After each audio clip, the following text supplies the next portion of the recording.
stated that this press conference is not tailored to attack the personality of Mr. Chematin.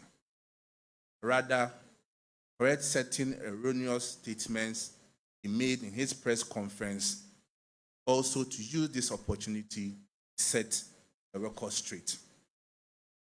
Fellow Ghanaians, central the reasons given by Mr. Chematin for his resignation as captured in pages 7, 8 of his address made several allegations of so-called unconstitutional and unmeritorious decision of the National Council, second highest decision-making body of our party, regarding some presidential aspirants who demanded that the superdelegate conference should be held at a single venue, as well as allowing delegates to nominate 5 persons instead of 1. Riding on the above narrative, Mr. Chematin assessed that the party's superdelegate conference strategically, tactically skewed to favor 1 aspirant. First, Article 13.1.1 of the party's constitution states the date and venue for presidential primaries shall be decided by the National Council, provided, however, that the National Council may, on appropriate occasion, vary the date.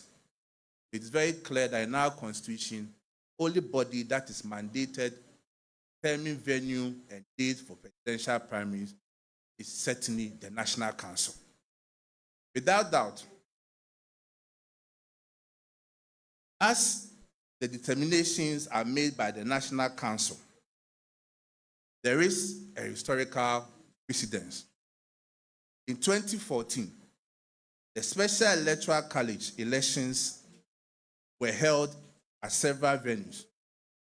At the time, none of the aspirants, including Mr. Chematin, filed a petition regarding the venue. What has changed?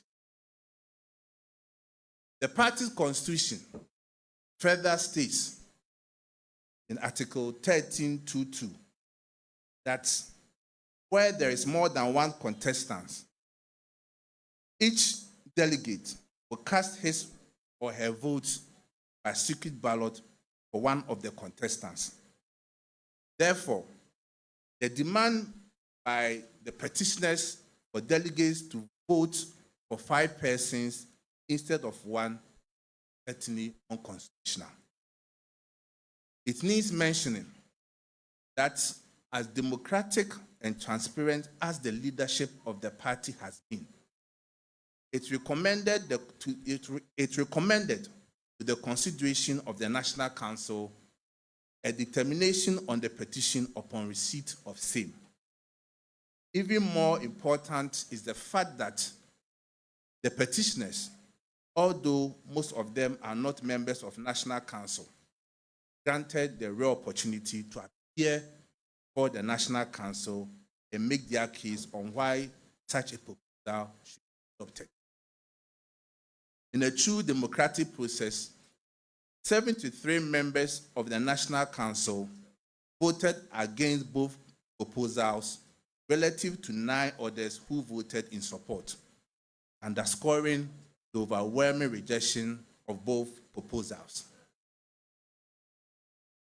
The national chairman of our party, ladies and gentlemen, the leadership of the party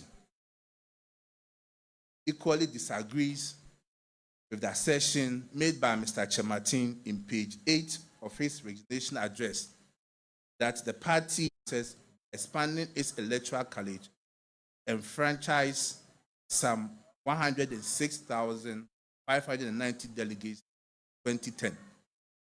Currently, about 200,000 delegates will be voting to select the party's next flag bearer relative to estimated 1,998 who did same in 1992. Clearly, the quantum leap to 200,000 delegates in 2023 underscores the decentralization of power all party stakeholders and defeat the assertion that the party has been hijacked by a privileged few. In reference to Mr. Chemartin's concerns, which include allegations of intimidation against his supporters, it is noteworthy that certain government appointees, including cabinet ministers, who openly declared their support for him, are still at post and have never been intimidated. Ladies and gentlemen, under the Fourth Republic, both the NPP and the NDC have had some leading members of their party breaking ranks to either form their own party or join other political parties. Yet, the mother party remained resilient. Going into the 2024 general elections, the party, your party, our party, has a message. And we use this opportunity to commend Mr. Chemartin for admitting the good work the government has done under then ministry, namely establishment of one district, one factory